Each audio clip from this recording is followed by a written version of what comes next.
ராசி சக்கரத்தில் 5வது ராசியாகவும் சூரிய பகவான ராசி அதிபதியாகவும் பெற்றிருக்கக்கூடிய ராசி தான் சிம்மராசி. சிம்மராசிக்காரங்க பல காலகட்டங்களாகவே பலவிதமான சோதனையை அனுபவிச்சிருப்பீங்க. கடனை பொறுத்த வரைக்கும் ரொம்ப அடிபட்டிருப்பீங்க. உங்களுக்கு எதனால் கடன் அப்படிங்கிறது உருவாகுது அப்படின்னு பார்த்தீங்கன்னா, மருத்துவ செலவில் தான் அதிகமாக கடன் உருவாகிருக்கும். அந்த நிலைகள்லாம் இதுக்கு மேலே மாறுமா? உங்களை சுற்றி என்ன மாதிரியான அமைப்புகள் இருக்குது? கோச்சார அமைப்பின்படி கிரகங்களுடைய மாற்றத்தால் நீங்கள் என்னென்ன விஷயங்களை பார்க்க போகிறீங்க? உங்கள் வாழ்க்கையில் என்ன மாதிரியான நிகழ்வெல்லாம் உங்களுக்கு நடக்க போகுது அப்படிங்கிறத பற்றி நான் இன்றைக்கி உங்கள்கிட்ட முன்கூட்டியே சொல்ல போகிறேன். இதுக்கு மேலேயாவது உங்கள் வாழ்க்கையில் நல்ல விஷயங்கள்லாம் நடக்குமா அப்படின்னு சந்தேகத்தோடு இருக்கக்கூடிய சிம்மராசிக்காரங்களுக்கு கண்டிப்பாக இந்த வீடியோ ஒரு நல்ல செய்தியை தான் கொடுக்கும். ஸோ இந்த வீடியோ பதிவை சிம்மராசிக்காரங்க பார்க்குறீங்கன்னா கண்டிப்பாக ஸ்கிப் பண்ணாமல் பாருங்கள். மேலும் உங்களுடைய குணாதிசயங்கள் என்ன, எந்த கடவுளை வழிபாடு செய்யணும், என்ன மாதிரியான வழிபாடுகள் உங்களுக்கு நன்மையை கொடுக்கும், எந்த தெய்வத்தை வணங்கணும் அப்படிங்கிறத பற்றியும் நான் இந்த பதிவில் சொல்லுவேன். அதனால் கண்டிப்பாக வீடியோவை ஸ்கிப் பண்ணாமல் பார்த்தீங்க அப்படின்னா தான் புரியும். இதே மாதிரியான ஆன்மீகம் சார்ந்த வீடியோக்கள் எல்லாம் நீங்கள் பார்க்கணும் அப்படின்னு நினச்சா மறக்காமல் நம்ம சேனலை சப்ஸ்கிரைப் பண்ணிவிட்டு கீழே இருக்கும் பெல் ஐக்கானையும் மறக்காமல் கிளிக் பண்ணுங்கள். அப்போ தான் நம்ம சேனலில் போடுற எல்லா வீடியோவுமே நோட்டிஃபிகேஷனாக உங்கள்கிட்ட உடனுக்குடனே வந்து சேரும். ஸோ இப்போ வாங்க நம்ம வீடியோக்குள்ளே போகலாம். அது மட்டும் இல்லாமல் சமயபுரம் மாரியம்மன் உங்களுக்கு பிடிக்கும்னா அந்த வீடியோக்கு ஒரு லைக் பண்ணிவிட்டு நம்மளுடைய கமெண்ட் பாக்ஸில் சமயபுர தாய்க்கு போற்றின்னு சொல்லி மறக்காமல் பதிவிடுங்க. கண்டிப்பாக அந்த அம்மன் உங்களுக்கு நல்ல வழியை காட்டுவாங்க. முதல்ல சிம்மராசி யார், அவங்களுடைய பொதுவான குணம் என்ன அப்படிங்கிறத பார்க்கலாம். சிம்மராசிக்காரங்களா, ஐயோ அவன் கோவக்காரம்பா, அவங்கக்கிட்ட நெருங்கி பழகிறதே பயமாக இருக்குது. எப்போ எப்படி நடந்துப்பான்னு தெரியல. நல்லாவே பேசிகிட்டு இருப்பான், டக்குன்னு கோவம் வந்துருச்சுன்னு எடுத்தெறிஞ்சு பேசுவான் அப்படின்னு சொல்லிட்டு நிறைய பேர் இந்த சிம்மராசியை விமர்சனம் பண்ணுவாங்க. ஆனால் உண்மையை சொல்ல போனால் சிம்மராசிக்காரங்க கோவக்காரங்க தான். ஆனால் அவங்க எப்படிப்பட்டவங்க தெரியுமா? உண்மைக்கு எப்பயுமே துணை நிற்பாங்க. பொதுவாக பெரியவங்களாம் ஒரு விஷயம் சொல்லுவாங்க, கோவம் இருக்கிற இடத்துல தான் குணம் இருக்கும். எந்த அளவுக்கு கோவம் வருதோ அந்த அளவுக்கு அவன் நல்லவன் அப்படின்னு இந்த இரு விஷயத்த சொல்லுவாங்க. அதே மாதிரி தாங்க, அதே பாலிசியில் தான் இவங்க இருப்பாங்க. எவ்வளவுக்கு எவ்வளோ கோவப்படுறாங்களோ அந்த அளவுக்கு ரொம்ப நல்லவங்க. மனசில் எதையும் வச்சுக்க மாட்டாங்க, டக்கு டக்குன்னு பேசிடுவாங்க. கூட்டத்தில் ஒரு 10 பேர் இருக்கிறாங்கன்னா அந்த 10 பேர்த்தில் நம்ம எப்படி தனித்துவமாக தெரியணும் அப்படின்னு பிளான் போட்டு ஸ்கெட்ச் போட்டு அதுக்குமா அந்த விஷயத்தை தவிர்த்து நினச்சி நிற்பாங்க. அந்த 10 பேர்த்தில் மெயினாலாம் ஆளுமைத்தன்மை சூப்பராக உங்களுக்கு இருக்கும். ஒரு டீமு, ஒரு 15-20 டீமை சேர்த்து விட்டீங்க, எல்லாம் சேர்ந்து கும்பலாக வராங்கன்னா இவங்க தனித்து வெற்றி பெற்று தன்னை முன்னிறுத்தி எல்லா பலனும் பெறுவாங்க. வழி நடத்தவும் செய்வாங்க. அந்தளவுக்கு இவங்களுக்கு ஆளுமை திறன் அதிகரிக்கும். சிங்கம் எப்படி காட்டுக்கு ராஜாவோ அதே போல் அந்த 10 பேருக்குள்ளே இவங்க ராஜாவாக தான் இருப்பாங்க. இவங்க மற்றவங்க கிட்ட பழகிற விதத்தை பார்த்தா பயமாக இருக்கும். ஆனால் உண்மையை சொல்லப்போனால் இவங்க ரொம்ப நல்லவங்க. இவங்கக்கிட்ட மைனஸ்ன்னு சொன்னால் அந்த கோவம் தான், ப்ளஸ்ன்னு சொன்னாலும் அந்த கோவம் தான். எதுக்கு கோவப்படணுமோ அதுக்கு மட்டும் கோவப்பட்டுட்டா அது ப்ளஸ்ஸு, எதுக்கெடுத்தாலும் கோவப்பட்டுக்கிட்டே இருந்தால் அது மைனஸ்ஸு. இவங்க அந்த ரகம்தான். சின்ன சின்ன விஷயத்துக்கு கூட அதிகமாக கோவப்படுவாங்க. இந்த கோவத்தை குறைச்சிக்கணும் அப்படின்னா கண்டிப்பாக நீங்கள் ஞாயிற்றுக்கிழமையில் சூரிய பகவானுக்கு விரதம் இருந்துட்டு வாங்க. முடிஞ்சால் ஒரு சூரிய நமஸ்காரம் செய்யுங்க. தேவையில்லாத விஷயத்த குழப்பிக்காதீங்க. கோவத்தை குறைக்கிறது ரொம்ப நல்லது உங்களுக்கு. நான் என்ன பண்ணுறது, அதே பழகிருச்சு, எதுக்கெடுத்தாலும் கோவம் வருது அப்படின்னு நீங்கள் நினச்சிங்கன்னா அதுதான் தப்பு. உங்களை நீங்கள் தான் கண்ட்ரோலாக வச்சுக்கணும். அது என்ன, நம்ம கண்ட்ரோலாக வைக்கலைன்னா அப்போ யார் தான் கண்ட்ரோலாக வைக்கிறது அப்படிங்கிற ஒரு திங்கிங் உங்கள்கிட்ட வரணும். இந்த மாதிரி நீங்கள் உங்களை கண்ட்ரோலாக வச்சுக்கிட்டிங்கன்னா உங்களுக்கு மோஸ்ட்லி இந்த சிம்மராசிக்காரங்களுக்கு ஒரு 2-3 ஃப்ரெண்ட்ஷிப் தான் இருக்கும். அதே நீடிக்குமா அப்படின்னு தெரியல. ஆனால் மற்ற ராசிக்காரங்களுக்கே பாருங்கள், எப்பயும் சுற்றி ஒரு 10-15 பேர் கூட்டமாகவே இருப்பாங்க. அந்த மாதிரி நீங்களும் இருக்கணும், நம்மளை சுற்றி 4 பேர் வரணும் அப்படின்னு நீங்கள் நினச்சிங்கன்னா கண்டிப்பாக இந்த கோவத்தை மட்டும் கொஞ்சம் குறைச்சிக்க ட்ரை பண்ணுங்கள். சடார்னு மூஞ்ச காட்டாதீங்க. மற்றவங்களுக்கு வலிக்கும் அப்படிங்கிறது உங்களுக்கு தெரியும். இருந்தாலுமே அந்த கோவம் வர டைமில் உங்களுக்கு என்ன பண்ணுறோம் ஏது பண்ணுறோம் அப்படிங்கிற ஒரு நிலை தெரியாமல் போகிறனால தான் நீங்கள் அந்த மாதிரி நடந்துக்கிறீங்க. ஆனால் மற்றவங்களுக்கு அது புரியாதுல்ல, அதனால் கொஞ்சம் கோவத்தை குறைச்சிக்கோங்க. மேலும் இந்த சிம்மராசிக்காரங்களை ரொம்ப சுயநலவாதி. மற்றவங்களுக்கு எதுவும் பண்ண மாட்டான், அறுத்த கைக்கு ஒரு சின்னாம்பு கூட வைக்க மாட்டான் அப்படின்லாம் சொல்லுவாங்க. அதெல்லாம் பொய். அவங்க உதவின்னு கேட்டால் முன்னாடி நின்று தான் உயிரை கொடுத்து கூட செய்வாங்க. அது யாருக்கு? ரொம்ப க்ளோஸாக இருக்கவங்களுக்கு மட்டும்தான் செய்வாங்க. ஆனால் இவங்கக்கிட்ட நீங்கள் அவ்வளோ சீக்கிரம் க்ளோஸ் ஆக முடியாது. ஏன்னா இவங்க ரொம்ப யோசித்து பல ஆண்டுகள் கழித்து தான் உங்ககிட்ட க்ளோஸ் ஆவாங்க. அந்தளவுக்கு ரொம்ப அறிவாளியும் கூட இவங்க. இவங்களை சிரிக்க வைக்கிறது ரொம்ப ரேரான ஒரு விஷயம். இவங்களா விருப்பப்பட்டாங்கன்னா சிரிப்பாங்க, இல்லைன்னா அதுவும் இல்லை. மற்றபடி இவங்க ரொம்ப நல்லவங்க, நேர்மையானவங்க, மற்றவங்களை ஏமாற்றணும்னு நினைக்க மாட்டாங்க. ஆனால் நம்மளால் 4 பேர் நல்லா இருக்கணும் அப்படின்னு நினைப்பாங்க. ஆனால் என்ன பண்ணுறது, அந்த கோவம் தான் அடிக்கடி வந்து கெட்ட பேரை உருவாக்கி விட்டுட்டு போயிடுது. மற்றபடி ரொம்ப ரொம்ப நல்ல லிஸ்ட்டில், நல்ல ராசியில் இந்த சிம்ம ராசி ஒன்று. இப்படிப்பட்ட அன்பு நேயர்கள் சில பல காலமாகவே முக்கியமாக மருத்துவ செலவுக்கு அதிக செலவு பண்ணியிருப்பீங்க. ஏன் செலவு பண்ணுறேன், எதுக்கு செலவு பண்ணுறேன், நல்லாவே இருக்கேன் ஆனால் மருத்துவ செலவு ரொம்ப அதிகமாக இருக்குது அப்படின்னு சொல்லி ரொம்ப ஃபீல் பண்ணுவீங்க. கவலையே படாதீங்க. உங்கள் குலதெய்வம் யாருன்னு பார்த்துட்டு மாதத்துக்கு ஒரு டைம் உங்கள் குலதெய்வ கோயிலுக்கு போயிட்டு வாங்க. கண்டிப்பாக நல்லது நடக்கும். அதே சமயம் ஆரோக்கியம் சார்ந்த விஷயத்தில் கரெக்டாக இருங்க. கரெக்ட் டைமுக்கு சாப்பிடுங்க. தேவையில்லாத யோசனைகளை தவிர்த்துக்கோங்க. நல்லா தூங்கி எழுந்திரிச்சாவே நமக்கு பாதி நோய்கள் குறைஞ்சிரும் அப்படின்னு சொல்லுவாங்க. சந்தோஷமாக இருக்க கற்றுக்கோங்க. ஸோ வாங்க, உங்களுக்கு அடுத்தடுத்த விஷயங்களில் என்ன மாதிரியான பலன் கிடைக்கும் அப்படிங்கிறத தெளிவாக பார்த்து தெரிஞ்சுக்கலாம். ராசிக்காரங்களை பொறுத்த வரைக்கும் எல்லா விஷயத்துக்கும் துணிஞ்சவங்க. எப்படி தான் இந்த மனுஷனுக்கு இவ்வளோ தைரியம் வருதுன்னு தெரியல. எல்லாத்தையும் துணிஞ்சு செய்யறான். அதில் வெற்றியோ தோல்வியோ அதையெல்லாம் பற்றி யோசிக்கிறதே இல்லை அப்படின்னு மற்றவங்க சொல்கிற அளவுக்கு தான் இவங்க இருப்பாங்க, நடந்துக்குவாங்க. ஆமான்னா நம்மளுடைய கமெண்ட் பாக்ஸில் ஆமான்னு சொல்லி பதிவிடுங்க. அது மட்டும் இல்லாமல் உங்கள் விஷயத்தில் நிறைய நன்மைகள் கிடைக்கும். உங்களை இவ்வளோ நாளாக முட்டாளாக யூஸ் பண்ணிகிட்ருக்காங்க பார்த்தீங்களா, அவங்களுடைய வெளிப்படும். அதாவது உங்கள் கிட்ட நல்லவங்க மாதிரி நடிச்சுக்கிட்டு உங்களை பற்றி அவதூறு மற்றவங்கக்கிட்ட சொல்லிகிட்டு இருக்காங்க பார்த்தியா, அவங்கள பற்றி இந்த காலகட்டத்தில் நீங்கள் தெரிஞ்சுக்குவீங்க. என்ன கொஞ்சம் வருத்தத்தை கொடுக்கக்கூடிய வகையில் தான் இருக்கும்.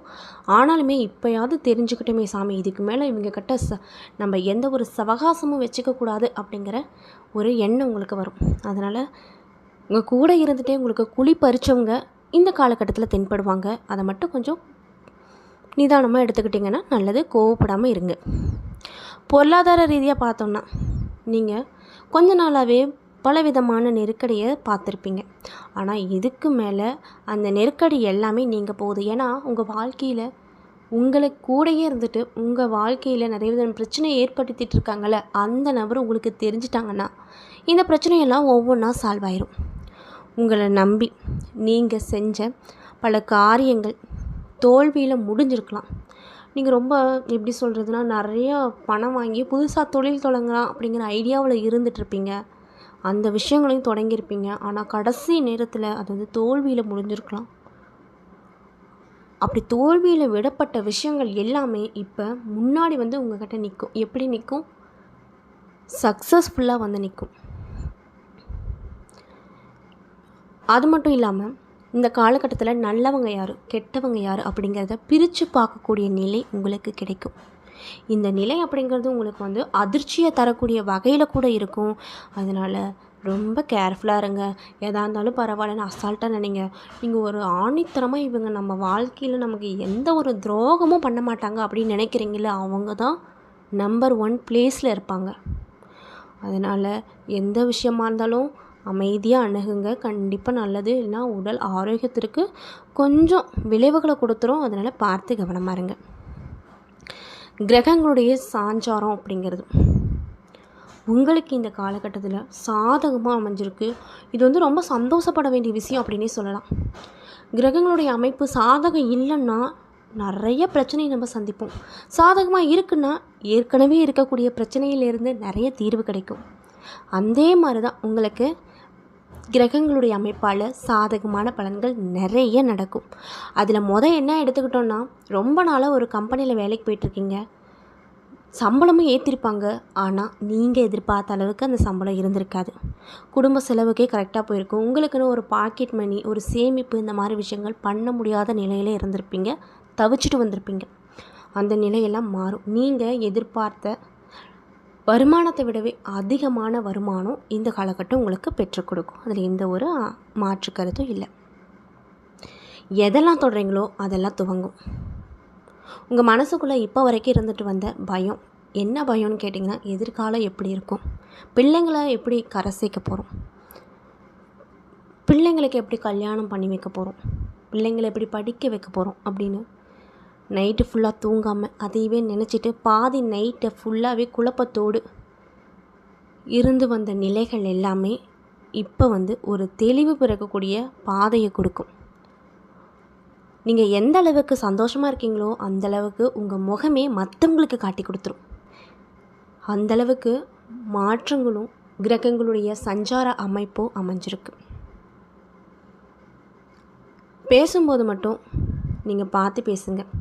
உங்களுக்கு ஒரு சில அதிர்ஷ்டமான வாய்ப்புகள் கிடைக்கும். அதாவது வண்டி இல்லைன்னு நினச்சிட்ருக்கவங்களுக்கு வண்டி வாங்கணும், சொந்தமாக வீடு இல்லை அப்படின்னு நினச்சிட்ருக்கவங்களுக்கு நிலம் வாங்குறது அல்லது கட்டின வீட்டை வாங்குறது, புதிய தொழில் தொடங்கலாமா அப்படின்னு யோசிச்சுட்ருக்கவங்களுக்கு அந்த விஷயங்கள் கைக்கூடி வரும்.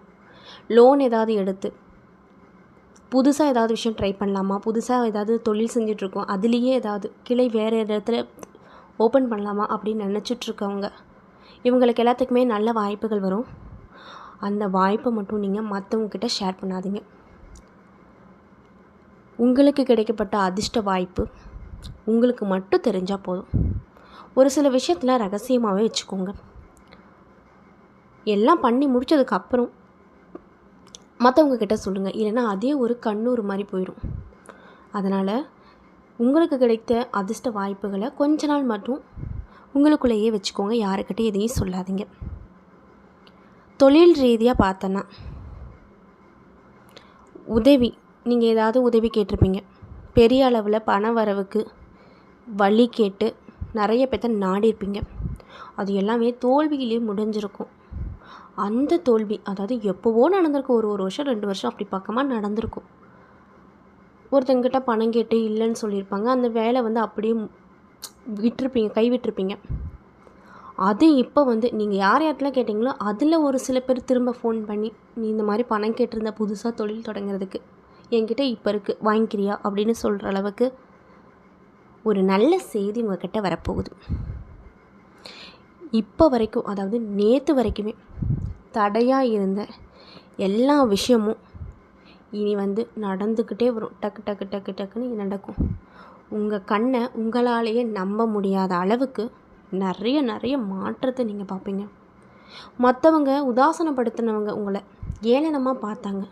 கடைசி வரைக்கும் அவன் வாடகை வீடு தான், கடைசி வரைக்கும் அவன் நடந்து தான் போவான் அப்படின்னு நினச்சவங்கெல்லாம் ஆச்சரியப்படக்கூடிய வகையில் உங்களுடைய நிலைகள் எல்லாமே மாறப்போகுது. கவனம் என்னான்னு பார்த்தீங்கன்னா, உங்களுக்கு வரக்கூடிய அதிர்ஷ்ட வாய்ப்பை பார்த்து கவனமாக பயன்படுத்திக்கோங்க. மிஸ் பண்ணிடாதீங்க. உங்களை யாரெல்லாம் அசிங்கப்படுத்துனாங்களோ அவங்க முன்னாடி உங்களுக்கு மரியாதையும் அந்தஸ்தும் அதிகரிக்கும். நீங்கள் வேலை ஏதாவது இல்லை, எனக்கு படித்த வேலை இல்லை அப்படின்னு தேடிட்டுருக்கீங்களா? அப்படி இருந்தீங்கன்னா உங்களுக்கு உங்கள் வாழ்க்கையில் இந்த காலகட்டத்தில் புதுசாக ஒரு நபர் நுழைவாங்க. உங்கள் உறவினர்களாக இருந்தாலும் சரி, உங்களுக்கு முன்ன பின்ன தெரியாதவங்களாக இருந்தாலும் சரி, அந்த ஒரு நபர் மூலமாக உங்களுக்கு வேலை வாய்ப்புகள் நிறைய கிடைக்கும். அது மட்டும் இல்லாமல் உங்கள் பொருளாதார வளர்ச்சிக்கு அந்த ஒரு நபர் அதிகமாக ஒத்துழைப்பு கொடுப்பாங்க. சரி, இவ்வளோ நாள் கூட போய் பழகிட்டுருக்கோம், நம்ம கூடயே இருக்காங்க, ஆனால் யாருமே நம்மளுக்கு இந்தளவுக்கு உதவி பண்ணதில்லை அப்படின்னு நினச்சிட்டு இருந்திருப்பீங்க. இப்போ 3வது மனுஷன் ஒருத்தர் நம்மளுக்கு ஒரு நல்ல வாழ்க்கை, நல்ல வேலை இதெல்லாம் கொடுத்துருக்காங்க, பரவாயில்ல அப்படின்னு நினைக்கக்கூடிய வகையில் அந்த நபர் உங்களுக்கு உதவிகள் நிறைய செய்வாங்க. திடீர்னு நீங்களே எதிர்பார்க்காத அளவுக்கு உங்கள் கையில் பணம் வரும். எப்படி வருது, எந்த வழியில் வருது என்னன்னே உங்களுக்கு தெரியாது. அந்தளவுக்கு உங்களுக்கு பொருளாதார நிலை வளர்ச்சியை கொடுக்கும். நீங்கள் ஏதாவது பெரிய முதலீடு செய்கிறீங்கன்னா அதில் அளவு கடந்த நிறைய லாபத்தை பார்ப்பீங்க. பணப்புழக்கம் அப்படிங்கிறது உங்களுக்கு அதிகமாக இருக்கும். இந்த காலகட்டத்தில் காலையில் பார்த்தா காசு இல்லாமல் இருப்பீங்க, பகலில் அதாவது மதியம் நைட்டு கூட ஏதோ ஒரு வகையில் உங்கள் கைக்கு காசு வந்துடும். அந்த மாதிரி லாபம் சார்ந்த விஷயத்துலேயும் உங்களுக்கு அதிர்ஷ்டம் கிடைக்க போகுது. உங்கள்கிட்ட யார் பாசமாக பேசுகிறாங்க, யார் நடிக்கிறாங்க அப்படிங்கிறதும் தெரிஞ்சிடும். மனசுக்குள்ளே ஒரு விதமான குழப்பங்கள் நிறைஞ்சிருக்கும். இதனாலேயே நைட்டு நேரத்தில் லேட்டாக தூங்கிட்டு வந்திருப்பீங்க. அந்த விஷயங்கள் எல்லாமே நீங்கள் போகுது. இதுக்கு மேலே நிம்மதியான தூக்கம் மட்டும்தான் உங்களுக்கு இருக்க போகுது. உங்களை பார்த்து ஏளனமாக சிரித்தவங்க கூட இந்த காலகட்டத்தில் உங்களுடைய நிலையை பார்த்து வியந்து பார்ப்பாங்க. எப்படி ஓவர் நைட்டில் கோடீஸ்வரர் ஆக முடியும் அப்படின்ற அளவுக்கு உங்கள் ஸ்டேஜ் வந்து மாறப்போகுது. அது மட்டும் இல்லாமல் நீங்கள் வந்து வெளிநாட்டுக்கு போகணும் அப்படின்னு ரொம்ப ஆசைப்பட்டுட்டு இருக்கீங்க. அதெல்லாம் கனவாக தான் போகும் அப்படின்னு நினச்சிட்டு இருந்தீங்கன்னா அப்படியெல்லாம் கிடையாதுங்க. நீங்கள் எந்த அளவுக்கு முயற்சி செய்கிறீங்களோ அந்தளவுக்கு வெளிநாடு செல்லக்கூடிய வாய்ப்புகள் உங்களுக்கு அமைஞ்சிருக்கு. அதனால் ட்ரை பண்ணுங்கள், நல்லதே நடக்கும்.